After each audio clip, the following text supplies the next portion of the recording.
ജയ് മോഹൻജി വിശുദ്ധിയുടെ ശക്തി വായന തുടരുന്നു. അധ്യായം 9. സസ്യാഹാരം. ചോദ്യം: സസ്യങ്ങളും വേദന അനുഭവിക്കുന്നുണ്ടെന്ന് ശാസ്ത്രീയമായി തെളിയിക്കപ്പെട്ടിട്ടുണ്ട്. അവ സ്നേഹം, ലാളന എന്നിവയോട് അനുകൂലമായി പ്രതികരിക്കുകയും ചെയ്യുന്നു. അതുകൊണ്ട് സസ്യാഹാരം ഒരു തരത്തിൽ ജീവനെ നശിപ്പിക്കലാണോ? ഉത്തരം: പൂർണ്ണമായും അങ്ങനെയല്ല. ഒരു സസ്യത്തിൻ്റെ കായ്, അത് തക്കാളിയായാലും വഴുതനങ്ങയായാലും മാങ്ങയായാലും, അതിൻ്റെ പുനരുൽപാദനത്തിനുള്ള ഉപകരണമാണ്. വർഗത്തെ നിലനിർത്തുവാൻ വേണ്ടിയാണ് അവ ഫലത്തെ ഉൽപ്പാദിപ്പിക്കുന്നത്. കോടിക്കണക്കിന് പൂക്കൾ ഉണ്ടാവുകയും അവയിൽ ഏതാണ്ട് 30% മാത്രം ഫലങ്ങളാകുകയും ചെയ്യുന്നു. അതുപോലെ ഒരു തക്കാളിയുടെ അകത്തുള്ള വിത്തുകളെല്ലാം മുളച്ച് തൈയായി തീരുന്നില്ല. നിങ്ങൾ ഒരു തക്കാളിക്കായ പറിച്ചെടുക്കുമ്പോൾ ആ ചെടി വിനാശത്തിൻ്റെ തീവ്രവേദന അനുഭവിക്കുന്നില്ല. അത് ഏകദേശം നിങ്ങളുടെ നഖം മുറിക്കുന്നത് പോലെ മാത്രമേയുള്ളൂ. നഖം എന്നാൽ ജീവനറ്റ കോശങ്ങളാണ്. അത് മുറിക്കുന്നത് നിങ്ങളെ വേദനിപ്പിക്കുന്നില്ല. മണ്ണിന് പുറത്തുള്ളവയും വെയിൽ ഏൽക്കുന്നവുമായ മിക്കവാറും എല്ലാ കായ്കളും പച്ചക്കറികളും വിത്തുകളെ വഹിക്കുന്നു. ഓരോ സസ്യത്തിലും ആവശ്യമുള്ളതിലധികം വിത്തുകൾ ഉണ്ടാകും. എല്ലാ വിത്തുകളെയും മുളയ്ക്കുവാൻ പ്രകൃതി അനുവദിക്കുകയില്ല.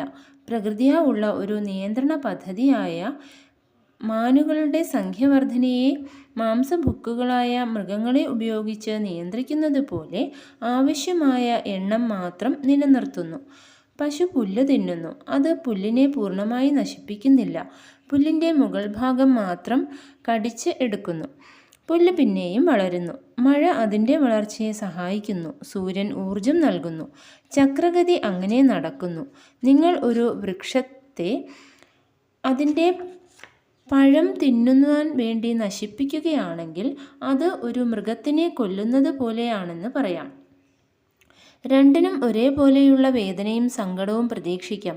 എന്നാൽ നിങ്ങൾ കുറച്ച് ഇലകളോ പഴങ്ങളോ പറിച്ചെടുക്കുകയാണെങ്കിൽ അതൊരു ചെടിയെ കാര്യമായി ബാധിക്കുന്നില്ല. ചോദ്യം: എല്ലാവരും സസ്യഭുക്കുകളായാൽ എല്ലാവരുടെയും ആവശ്യത്തിനുള്ള ഭക്ഷണമുണ്ടാകുമോ? ഉത്തരം: കൂട്ടായി കൃഷി ചെയ്യുകയും ശരിയായ രീതിയിൽ വിതരണം നടത്തുകയും ചെയ്താൽ വേണ്ടത്ര ഭക്ഷണം ഉണ്ടാകും. രാജ്യങ്ങൾ ധാന്യങ്ങൾ പൂഴ്ത്തിവെക്കുകയാണ്. ജനങ്ങൾ അത്യാഗ്രഹികളാണ്. ധാന്യകൃഷിക്ക് പറ്റിയ പല വിളഭൂമികളും കാലിത്തീറ്റയ്ക്കുള്ള പുല്ല് വളർത്തുവാനും മറ്റുമായി ഉപയോഗിക്കുന്നു. ഇച്ഛാശക്തി ഉണ്ടെങ്കിൽ മാർഗവും ഉണ്ടാകും. ഭാരതത്തിൻ്റെ പാരമ്പര്യത്തിൽ സാത്വിക ഭക്ഷണ രീതികൾ അഹിംസയെ അടിസ്ഥാനമാക്കി ഉള്ളതായിരുന്നു. ഈ തത്വത്തെ അനുസരിച്ചിരുന്നവർ ജീവികളെ കൊന്നു തിന്നിരുന്നില്ല. വെയിലേറ്റവയും രാസവളങ്ങൾ ഉപയോഗിക്കാതെ കൃഷി ചെയ്തവയുമായ പച്ചക്കറികൾ മാത്രമേ അവർ ഭക്ഷിച്ചിരുന്നുള്ളൂ. അപ്പപ്പോഴേക്ക് വേണ്ടത് മാത്രമേ പാകം ചെയ്യാറുള്ളൂ. തലേന്നാൾ പാകം ചെയ്തത് വിഷമായി കരുതിയിരുന്നു. അത് ഭക്ഷിക്കാറില്ല. ഒരു പച്ചക്കായ മുറിച്ചാലും അതിൻ്റെ പ്രഭാവലയം നിലനിൽക്കുന്നു. പ്രഭാവലയം ഒരിക്കലും നഷ്ടപ്പെടുന്നില്ല. എന്നാൽ ഒരു മൃഗത്തിൻ്റെ ജീവൻ പോകുന്നതോടെ അതിൻ്റെ പ്രഭാവലയം നഷ്ടപ്പെടുന്നു. അപ്പോൾ നിങ്ങളുടെ ചോദ്യത്തിനുള്ള മറുപടി ഉണ്ട്. എല്ലാവർക്കും തികയുവാൻ മാത്രമുള്ള ഭക്ഷണം ഉണ്ട്. ഇപ്പോൾ നിലവിലുള്ള ഉൽപ്പാദന വിതരണ സമ്പ്രദായത്തിൽ ആവശ്യമായ മാറ്റങ്ങൾ വരുത്തണം എന്ന് മാത്രം. ചോദ്യം: അങ്ങൊരു സസ്യഭുക്കാണോ? ഉത്തരം: അതെ. ചോദ്യം: സസ്യങ്ങളെക്കുറിച്ച് എന്താണ് പറയാനുള്ളത്?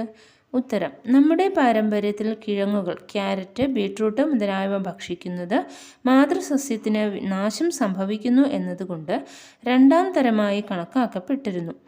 വെയിൽ ഏറ്റ ഫലങ്ങളും പച്ചക്കറികളും മാത്രമേ നാം ഭക്ഷിക്കാറുള്ളൂ.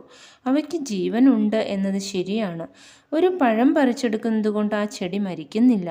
എന്തായാലും പഴം ഒടുവിൽ വീണു പോകാനുള്ളതാണ്. അതുകൊണ്ട് ആ ചെടി വേദന അനുഭവിക്കുന്നില്ല. അതിൻ്റെ നിസ്വാർത്ഥ സേവനത്തിൽ സന്തോഷിക്കുകയും ചെയ്യുന്നു.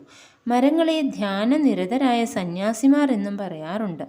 മരങ്ങൾ ഒരു വഴിപോക്കിന് വേണ്ടിയായാലും അതിൻ്റെ കൊമ്പുകൾ മുറിക്കാനെത്തുന്ന മരം വെട്ടുകാരന് വേണ്ടിയായാലും ഒരുപോലെ തണലും അഭയവും നൽകുന്നു. അത് പൂർണ്ണമായും നിഷ്പക്ഷമായി നിലകൊള്ളുന്നു. ശരീരമെടുത്ത എല്ലാ ആത്മാക്കൾക്കും പോഷണം ആവശ്യമാണ്. ആ പോഷണം മറ്റൊരു ജീവിയുടെ ജീവിക്കാനുള്ള അവകാശത്തെ ഹനിക്കാതെ നേടുവാൻ കഴിയുമെങ്കിൽ നാം കൂടുതൽ കർമ്മം ഉണ്ടാക്കി വയ്ക്കാതിരിക്കും. നാം എന്ത് ഭക്ഷിക്കുന്നുവോ നാം അതാണ്. നമ്മുടെ സ്വഭാവത്തിന് അതിനനുസരണമായ മാറ്റം ഉണ്ടാകും. സാത്വികമായ സ്വഭാവം ഉണ്ടാകണമെങ്കിൽ സാത്വികമായ ആഹാരം കഴിക്കണം. ഭൂമിയിൽ ജീവിക്കുന്ന സാധാരണനായ ഒരാൾക്ക് ഉണ്ടാകാവുന്ന ഏറ്റവും വലിയ ഗുണമാണ് സാത്വികത. നാം ശാശ്വതമായ തുരീയാവസ്ഥയിലായിരിക്കുമ്പോൾ നമുക്ക് സൂര്യപ്രകാശത്തെ മാത്രം ആശ്രയിച്ച് ജീവിക്കുവാൻ കഴിഞ്ഞേക്കും. ചോദ്യം: മൃഗങ്ങൾക്കും നമ്മെപ്പോലെ അനുഭവിച്ചറിയുവാൻ കഴിയുമെന്ന് മുമ്പ് ഒരു ബ്ലോഗിൽ അങ്ങ് പറഞ്ഞിരുന്നു. എല്ലാത്തിനെയും നമ്മുടെ ഭാഗമായി കാണണമെന്നും പറഞ്ഞിരുന്നു.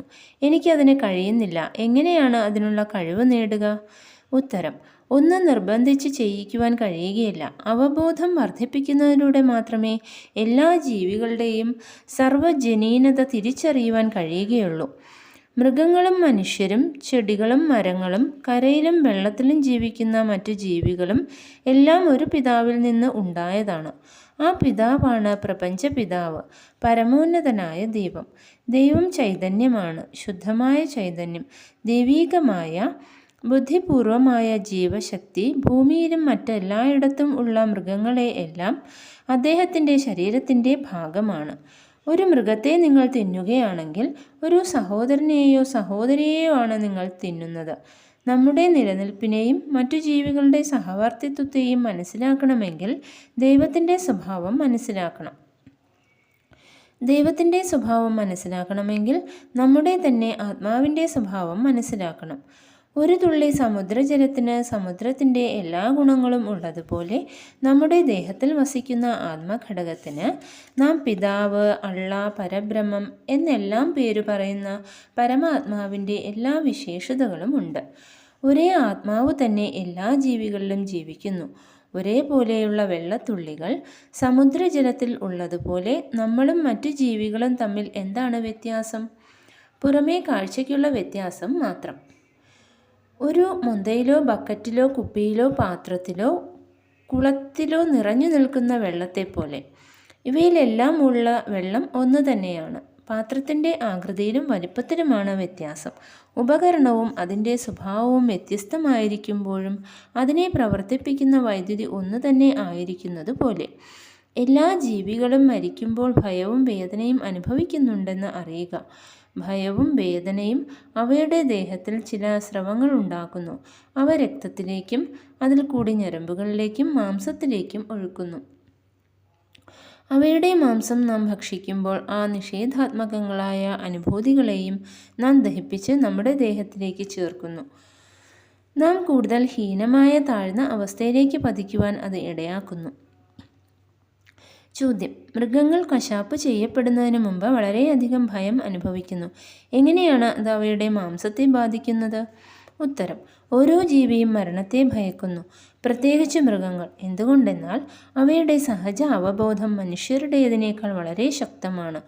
ഉദാഹരണത്തിന്, ആയിരക്കണക്കിന് മനുഷ്യരുടെയും വളർത്തുമൃഗങ്ങളുടെയും മരണത്തിന് ഇടവരുത്തിയ സുനാമി സമുദ്രതീരങ്ങൾ ആഞ്ഞടിക്കുന്നതിന് തൊട്ട് മുമ്പ് സ്വതന്ത്രമായി ജീവിക്കുന്ന വളരെയധികം മൃഗങ്ങളും അണ്ണാൻ, മുയൽ, പാമ്പ് മുതലായ ജീവികളും സുരക്ഷിതമായ സ്ഥലങ്ങളിലേക്ക് രക്ഷ പ്രാപിച്ചു. ഈ പ്രതിഭാസത്തെക്കുറിച്ച് പല ലേഖനങ്ങളും ഞാൻ വായിച്ചിട്ടുണ്ട്. അതെന്നെ അത്ഭുതപ്പെടുത്തുന്നില്ല. മൃഗങ്ങളുടെ അപായ സൂചനകൾ ഒരിക്കലും തെറ്റുന്നില്ല. എന്നാൽ നമ്മിലുള്ള അത്തരം കഴിവുകളെ എത്രയോ തലമുറകൾക്ക് മുമ്പ് തന്നെ നാം ഉപയോഗിക്കാതായി. എപ്പോഴാണ് കൊല്ലപ്പെടുകയെന്ന് മൃഗങ്ങൾക്കറിയാം. അതിദാരുണമായ ഭയം അവയെ പിടികൂടുന്നു. അവ കരയുകയും രക്ഷപ്പെടുവാൻ ശ്രമിക്കുകയും ചെയ്യുന്നു. ബന്ധിക്കപ്പെട്ട അവയ്ക്ക് അതിന് കഴിയുന്നില്ല. ഭയം അവയുടെ ആന്തരികമായ താളം തെറ്റിക്കുന്നു. നിങ്ങൾ അതിശക്തമായ ഭയത്തിൽപ്പെട്ട ഒരു സന്ദർഭത്തിൽ നിങ്ങൾക്കുണ്ടായ അനുഭവത്തെക്കുറിച്ച് ഒന്ന് ഓർത്തു നോക്കൂ. ഭയം നിങ്ങളെ ചുരുക്കിക്കളയുന്നു. നിങ്ങളുടെ ബുദ്ധി പ്രവർത്തിക്കാതാകുന്നു. വികാരങ്ങൾ ചുമതല ഏറ്റെടുക്കുന്നു. ഭയത്തിൽ നിന്ന് രക്ഷപ്പെടാനായി നിങ്ങൾ എന്ത് ഭ്രാന്തും കാട്ടും. ശക്തമായ ആകാംക്ഷ കുമിഞ്ഞുകൂടുന്നു. ചിലപ്പോൾ ചിലർ അത്യന്തമായ ഭയത്തെ ചെറുത്തു നിൽക്കാൻ കഴിയാതെ ആത്മഹത്യ പോലും ചെയ്യുന്നു.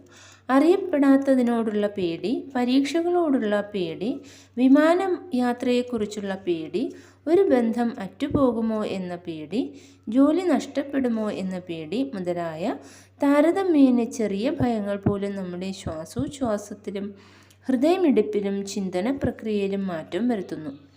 സ്നേഹം നമ്മെ വികസിപ്പിക്കുമ്പോൾ ഭയം നമ്മെ ശുഷ്കിപ്പിക്കുന്നു. മരണഭയമാണ് ഏറ്റവും വലിയ ഭയം. ഈ ഭയം സർവ്വസാധാരണമാണ്. ഇത് മനുഷ്യനും മൃഗത്തിനും ഒരുപോലെയാണ്. ഒരു തരത്തിൽ ഇത് അറിയപ്പെടാത്തതിനോടുള്ള ഭയമാണ്. ഒരാൾ മരണഭയത്തെ കീഴടക്കി കഴിഞ്ഞാൽ അയാൾ മോചനം നേടിയവനാണ് എന്ന് പറയാം. മരണം ഉടൻ സംഭവിക്കാൻ പോകുന്ന വിവരം മൃഗങ്ങൾ അറിയുന്നു. അവ ശക്തമായ ഭയം അനുഭവിക്കുന്നു. ഭയം അവയുടെ ശരീരങ്ങളിൽ ജൈവിക വിഷങ്ങളെ ഉൽപ്പാദിപ്പിക്കുന്നു, അല്ലെങ്കിൽ ശരീരത്തിലെ ജൈവിക വിഷങ്ങളെ ഉത്തേജിപ്പിക്കുന്നു. ഇത് നാഡീവ്യൂഹത്തെയും തീർച്ചയായും മാംസപേശികളെയും ബാധിക്കുന്നു. ഭയം രക്തചംക്രമണത്തെ പോലും നിർത്തിക്കളയുന്നു എന്ന് പറയാറുണ്ട്. മൃഗങ്ങൾ അക്ഷരാർത്ഥത്തിൽ ഇത് അനുഭവിക്കുന്നു. മരിക്കുന്നതിന് മുമ്പ് അവ മരണത്തെ മണത്തറിയുന്നു, മരണത്തെ കാണുന്നു. മരണത്തിൽ നിന്ന് മോചനമില്ലെന്ന് അറിയുമ്പോൾ അവ മാനസികമായി ആശ കൈവിടുന്നു, വിധിക്ക് കീഴടങ്ങുന്നു. ഇത് ഒരുതരം അർത്ഥബോധാവസ്ഥയിലുള്ള നിർവികാരതയാണ്. വേദനയുടെയും ഭയത്തിൻ്റെയും ഈ കുഴഞ്ഞ മാനസികാവസ്ഥയിൽ ശരീരത്തെ വിട്ടുപോകുന്ന ആത്മാവ് കുറച്ചു സമയം ഭൂമിയിൽ തന്നെ ഉണ്ടായിരിക്കുവാനുള്ള സാധ്യത തീർച്ചയായും ഉണ്ട്. ഇപ്രകാരം കഠിനവേദനയും ഭയവും സഹിച്ച ഒരു മൃഗത്തിൻ്റെ മാംസം കഴിക്കുമ്പോൾ അതേ ഫലങ്ങൾ തന്നെ നമ്മുടെ ശരീരവ്യവസ്ഥയിലേക്ക് നാം സ്വീകരിക്കുന്നു. എന്തുകൊണ്ടെന്നാൽ നമ്മുടെ ശരീരം കോശങ്ങളെ കൊണ്ട് നിർമ്മിക്കപ്പെട്ടതാണ്. ഓരോ കോശവും ജീവനുള്ള ഏകകമാണ്. ഓരോ കോശവും നമ്മെ പ്രതിനിധാനം ചെയ്യുന്നു. മൃഗം മരിക്കുന്നതോടെ അതിൻ്റെ ദേഹത്തിൽ നിന്ന് പ്രാണൻ പോകുന്നതുകൊണ്ട് മരിച്ച കോശങ്ങളാണ് മാംസത്തിൽ ഉള്ളത്.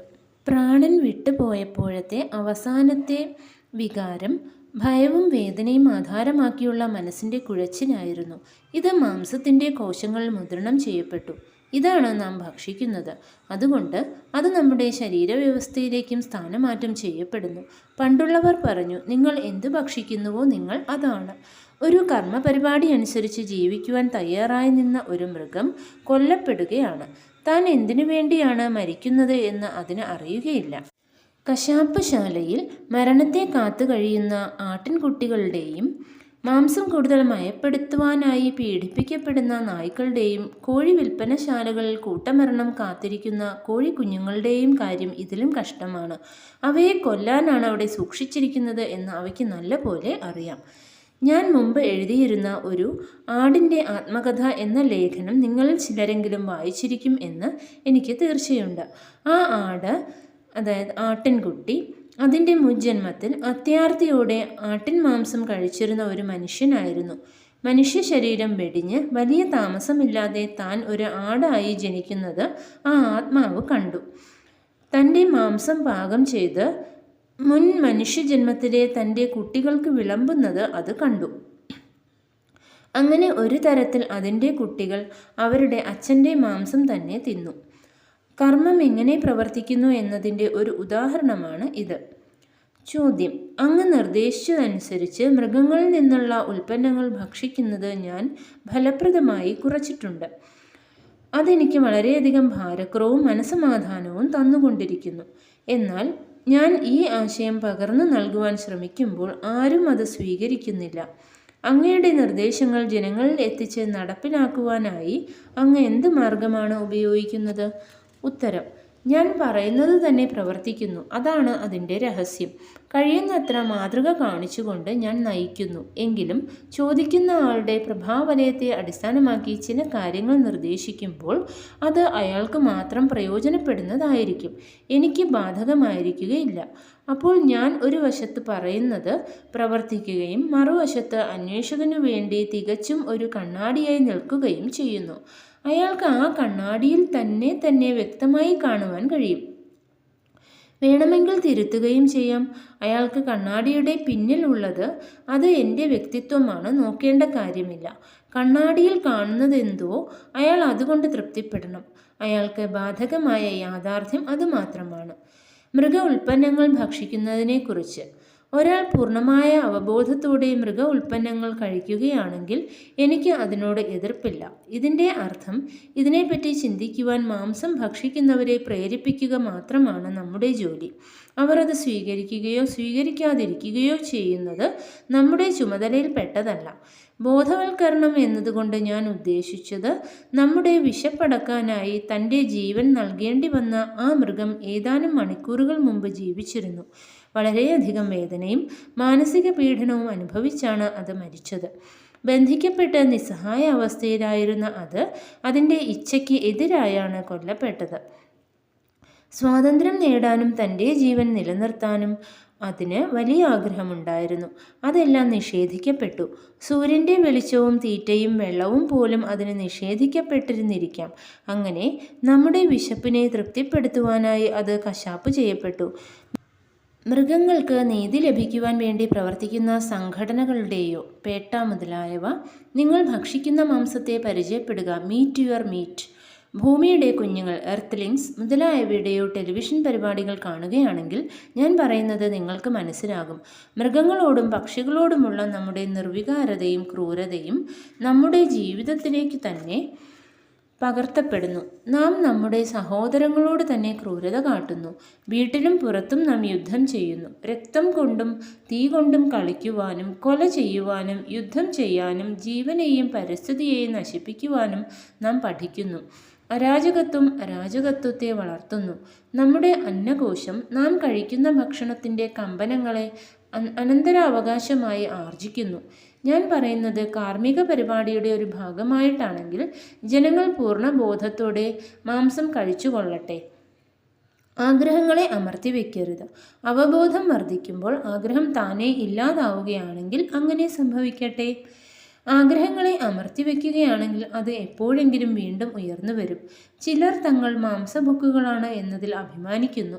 അവരുടെ അവിവേകത്തിൽ അല്ലെങ്കിൽ അജ്ഞതയിൽ ഞാൻ സഹതപിക്കുന്നു. മാംസം എന്നാൽ മൃഗത്തിൻ്റെ ശവശരീരമാണ്. മരിച്ച ഒന്നിനും പ്രാണൻ അഥവാ പ്രപഞ്ച ജീവചൈതന്യം ഇല്ല. ഒരു കിർലിയൻ ക്യാമറ കൊണ്ട് മാംസത്തിൻ്റെ ഒരു ചിത്രം എടുത്തു നോക്കിയാൽ ഒരു തേജോവലയവും കാണുകയില്ല. നുറുക്കി വെച്ച പച്ചക്കറികളുടെ ചിത്രം എടുത്തു നോക്കൂ, അതിന് അപ്പോഴും തേജോവലയം ഉണ്ടായിരിക്കും. അതാണ് വ്യത്യാസം. മാംസഭക്ഷണം തമസ് അഥവാ അലസത ഉണ്ടാക്കുന്നു. ആത്മീയ വികാസത്തിന് താമസം വരുത്തുകയും ചെയ്യുന്നു. ഒരാൾ ആത്മീയമായി കൂടുതൽ വികസിക്കുമ്പോൾ അയാൾ മദ്യവും മാംസവും ഉൾപ്പെടെയുള്ള താമസിക ആഹാരങ്ങളോടുള്ള ആഗ്രഹം താനേ ഉപേക്ഷിക്കുന്നു. എന്തുകൊണ്ടെന്നാൽ സാത്വികമായ ഉന്നതിക്കും താമസിക ആഹാരശീലത്തിനും സഹവർത്തിക്കുവാൻ കഴിയുകയില്ല. വിഷമിക്കേണ്ട, നിങ്ങളുടെ ശീലങ്ങൾ നിശ്ചയിക്കാനേ നിങ്ങൾക്ക് കഴിയുകയുള്ളൂ. മറ്റുള്ളവരോട് പറഞ്ഞുകൊള്ളൂ. അവർ മനസ്സിലാക്കുന്നുവെങ്കിൽ നല്ലത്, മനസ്സിലാക്കുന്നില്ലെങ്കിൽ അതും നല്ലത് തന്നെ. മാതൃക കാട്ടിക്കൊണ്ട് നയിക്കൂ, വാക്കുകൾ കൊണ്ടല്ല. Thank you. ജയ് മോഹൻജി.